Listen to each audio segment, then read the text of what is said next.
स्वामी समर्थ मंदिरात मध्यरात्री अज्ञात चोरट्यांनी धाडसी चोरी करीत सुमारे 1.5 किलो चांदीच्या चरणपादुका, 1 तोळ्याचे सोन्याचे लॉकेट, 2 दाट पेट्यांमधील सुमारे 2 लाख रुपयांची रोकड आणि सीसीटीव्ही यंत्रणेचा डीव्हीआर असा एकूण 7 ते 8 लाख रुपयांचा मुद्देमाल चोरलेला सकाळी सफाई कर्मचारी शरद पतंगे यांनी मंदिराचा दरवाजा तुटलेल्या अवस्थेत पाहिल्यानंतर चोरी झाल्याचे उघडकीस आले।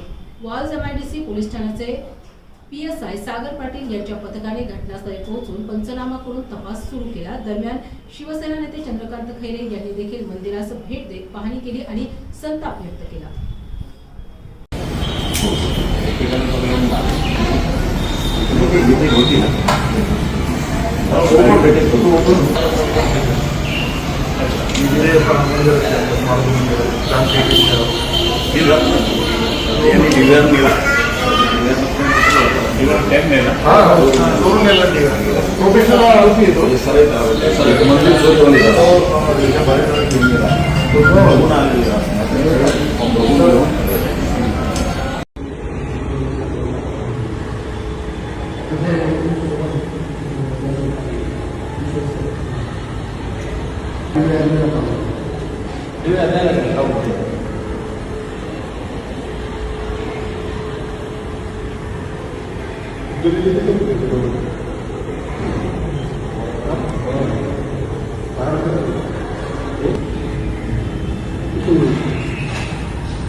शरद पतंगे, मी 2-3 वर्षापासून इथं काम करतो।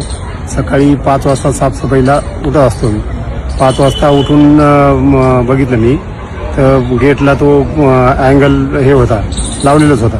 लावल्यानंतर उघडल्यानंतर मग म्हणजे केंद्र प्रमुख आहेत त्यांना कल्पना दिली की असं झालेलं आहे। मग नंतर त्यांनी पोलीसवाले आले, नंतर हे झाले। किती चोरी झाली अंदाजे? 8 लाख रुपये। काय काय झालं? एक पादुका, चेन, सोन्याची गळ्यातली चेन आणि